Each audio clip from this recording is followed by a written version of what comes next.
Before we start, thank you to Bounty, the quicker picker-upper, for sponsoring this episode of More Than That.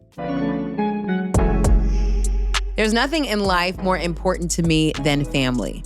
When I just think of family, man, I just get, like, my heart could literally just burst. For me, family is a soul tie, not blood.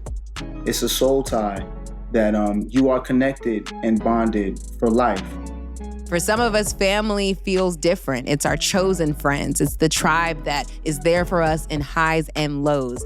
I define family as a unit of people who share unconditional love. A community that allows you to be your most authentic self, even like the ugly side, and still love you through it. Well, I know when I'm around it makes me feel, comfortable. I feel accepted. And for some of us, our huge families make life better or more complicated.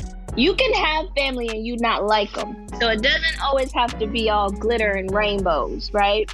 And for others, small families are the reason why you are able to get up every single day and why you do what you do. I was raised by a single mother. So when I think about family or how I really feel more so like that feminine love, because that's what I experienced. She always came into every single room from a place of love, from a place of just pure kindness, and she gave the best hugs. So on this episode of More Than That, we're showing some reverence for family history. I actually have two members of my own extended family here with us today. Khadeen and Devale Ellis are joining us to talk about families and all of the things they are learning and have learned from their own families as they raise these four beautiful boys that we just all love to follow and celebrate. First of all, Khadeen and Devale, how are you? Hey, Gia, we tired, girl. Can you tell? Tired. Okay, it doesn't matter the time of day. It doesn't matter, if the baby might have slept for a couple hours. It's like a backed up tiredness, like a reserve that we have going on. So we tired, but we blessed this. Can't complain. Very blessed. Very blessed. So I remember going to Khadeen's 35th in Jamaica. One of the best parties ever. It was so good. And what I loved seeing was your family, literally, Khadeen, you have flown out. Everybody was in the building. And then Devale, your family was there too. Yeah. And watching you all as a unit, as a Black family unit, was one of my favorite things because I come from a strong family like that too, with great parents on both sides, but then also they have great villages. Yeah. And for me, I will always say and I will always sing the praises of our tribe and our village, because Devale and I would never be able to do the things that we do if it weren't for our families. We can't sit with you, Gia, and talk without a baby because someone's, upstairs. And I always say, if it's not Devale and I that are going to be home with our four boys, the next best thing is going to be our parents or siblings or some sort of family members. So, I think we know what you all give us as entertainers and as a family, but I want to know a little bit about how you all were raised. What was it like being in your household as a little girl? What do you remember the most? Oh, my goodness. I do remember so many things growing up as a child. My mom from Jamaica, my dad from St. Vincent, both hardworking immigrants who came up from their respective islands and came to America at young ages. So growing up as a child, I do remember both of my parents being very hardworking, and that's something that they always instilled in me, to have ambition and to go for what I wanted. I wanted to make sure that they were able to be proud of me. And my parents gave me every opportunity to do that, from dance school to pageants to, martial arts, whatever it was that we were interested in. They gave us the opportunity. So I felt like I was in debt to them and I had to be the best version of Khadeen that I could be for them. So there was very little room for entertaining boys. Like when Devale first came around, even though I was 18, my mom was like, yeah, I'm not really trying to hear that. You could have walked through the door with Jesus himself and I wouldn't have cared. Devale, tell me about your upbringing. I know both of y'all from New York. So Brooklyn, son. Yeah. I grew up different than Khadeen. It's funny, our family dynamics look the same, right? So we both grew up with our parents. I'm the oldest of three. We both have a younger brother and a younger sister. She grew up with Caribbean parents. I grew up with Southern parents. Both my parents are from the South. My father, Orangeburg, South Carolina, and my grandmother from Virginia. So my parents raised us to be extremely independent, right? I was a latchkey kid from the time I was 9. When I really think about my childhood, I was extremely independent and I had to learn a lot on my own. Both my parents worked 9 to 5, so I always watched them work. And then my pops always kept a second job. So it was like, yo, you gonna have to put your big boy drawers on and do what you got to do. So from the time I was 9, I always kind of felt like I had a son because I was raising my brother. Like it was me and my little brother in the house. And then our sister was 10 years younger than me. So I felt like I always had kids. So I felt like I was a grown little person, you know, like I just always disappointing my family was always of the highest thing that I thought about. I can't disappoint my parents or my aunts and my uncles. And I was raised by a village in Flatbush. Like my aunt lives in Flatbush, but my other aunt lived in Bed-Stuy. And I literally used to be on the bus or the train going from house to house every weekend. Just where was the food? Where were my cousins? And I just lived in all of Brooklyn, taking a train, taking a bus. And that's how I learned how to maneuver and navigate, you know, avoided some tough situations, got myself in some tough situations. But I think about who I am now, and that's part of the reason why I've been successful is because of the way I was brought up. Total opposites. My mom was like, girl, you can't go to the corner store by yourself because, you know, it's a couple feet away and I can probably see you over there, but anything can happen. So no, stay in this house. You're not going anywhere. Bubble. I was literally in a bubble. Yeah. And he was all outside. Yeah. So you all talked about how your families are from the Caribbean, and the South. But Yes. Those are two very strong and two very different cultures. So how does that translate as you guys are creating meals and food within your own family right now? How are you carrying that? Yo, let me tell you something, We Gia. eat all the things. At our house, it is a a cornucopia of taste and spices every time we get together. Because when we do Thanksgiving, for example, envision the plate. I'm already there. You got your turkey, right? Mm-hmm. You got your roast beef, right? That's just you got your cranberry sauce. You got your sweet potato pie. That's normal, right? But then we're gonna throw in some oxtail. Wow. We're gonna throw in some roast fish, some curry goat, some curry chicken, and in the morning for breakfast, we're gonna make ackee and saltfish. There we go. Like it's a and then for Christmas for breakfast we're gonna have grits, bacon and eggs, honey butter biscuits. And when our house is everything. When people come over, they be like, yo, y'all really make everything. Yes. It's funny, just like 2 days ago, I had made some smothered chicken. So I learned from Devale's side of the family how to make smothered chicken, which was a staple in his household. Hold on. Hold on. Break it down. Let me break it down. Let me break it down for people. Okay, I'm gonna break it down for people. When you're from a southern roots, that's right, and you marry a Caribbean woman, and she takes the time to learn how to make your mother's smothered chicken, potato salad, macaroni salad. Sure did. Does something for your heart. I know. This woman loves me. You made my mama salad? You made my mama salad. Mama salad. She made my mama salad. So it's funny because when both sides of families cross, it's like when they come to visit here, I gotta make the other side's food because the other side wants to taste the other side. You know what I mean? The great part about it too is like, you know how traditionally the women will be in the kitchen and the men. No, I'm glad we got a big kitchen now. The whole family. Her father, my father, her mother, my mother, her brother, me, her sister. We all in there just make, what did you make? What did you make? Let me taste this. Did you taste that? And everybody has their specialty too, which is good. Because I love my sister makes something my brother makes his specialty, and then everybody has their thing that we love. So when the plate gets together and you get that bite and that bite slap, what the bite do? Slap. Black folks, the way they be telling stories, bruh, it's like, we're such phenomenal storytellers. It don't even be that funny, but the fact that everybody be so weak and laughing so hard, everybody else can't help but to laugh. I just remember a house filled with music. I remember a house filled with laughter. And so I just remember feeling just so loved. I really felt like I was everyone's kid in the neighborhood.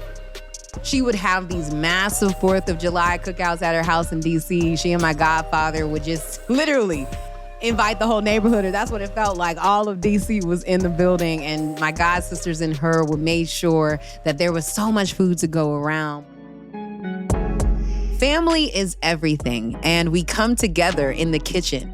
We love, laugh, learn, and grow here. And you always have a seat at our table. It's where we share our stories, reminisce on old memories, and make new ones.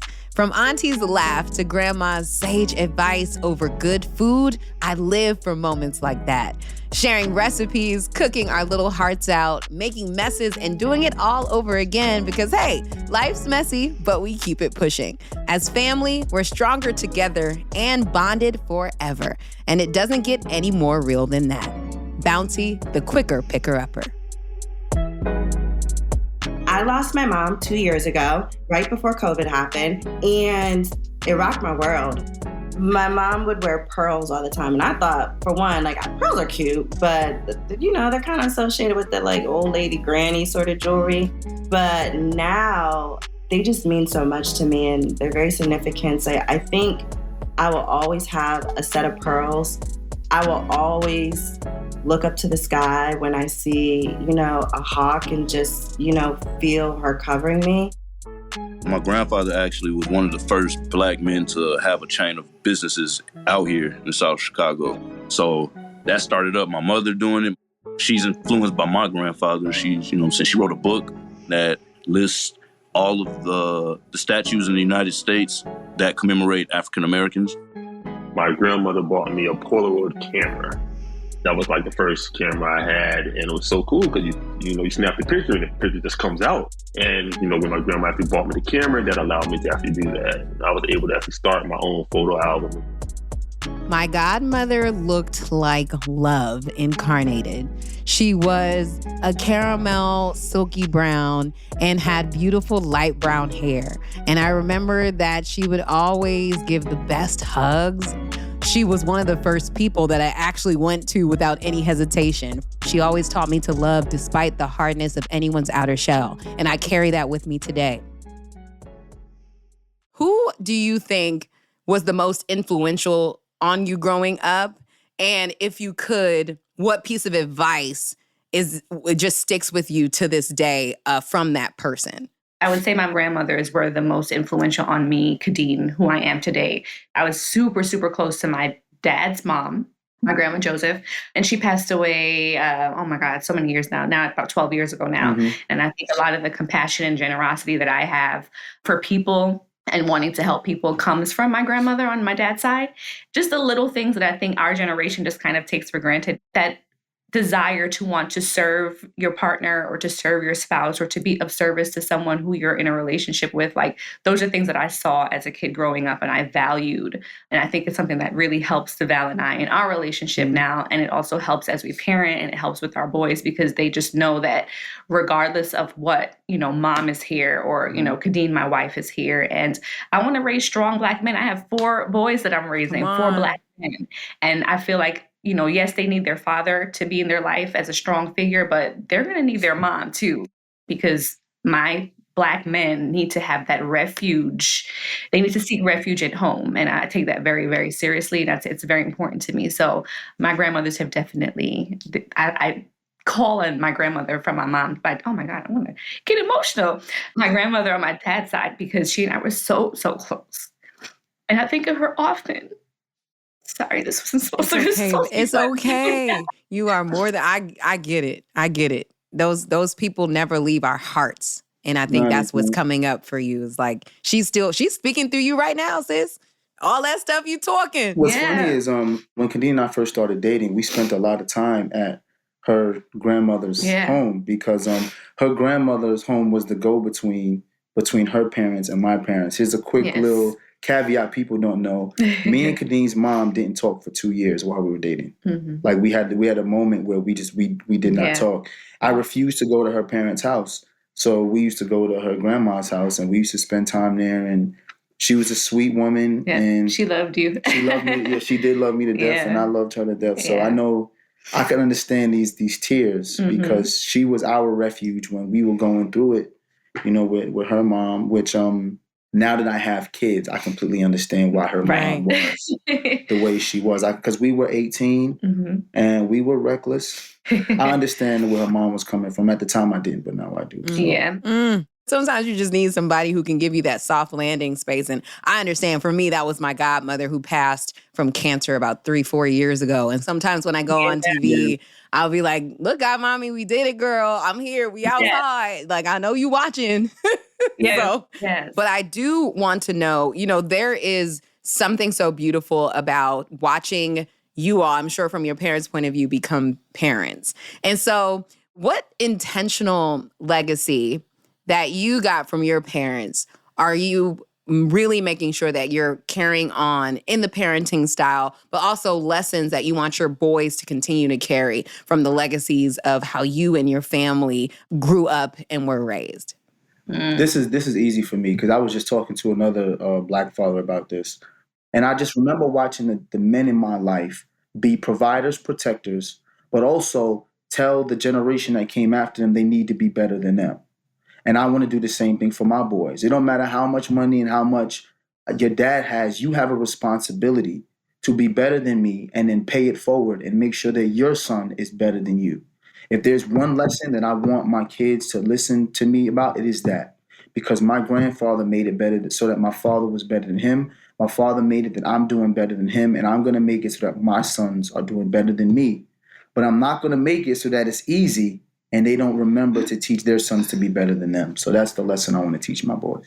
That's so dope. I love that. That is really good. Beautiful. One thing that my family always instilled in me is to, whatever it is that you're doing, if you are in a position or an opportunity to help someone, do that. And that's something that I take very, very seriously, because I know that I have not gotten to the point where I am in my life without someone else's assistance or someone else's help or someone else's just good word or someone else's prayer, someone else's encouragement.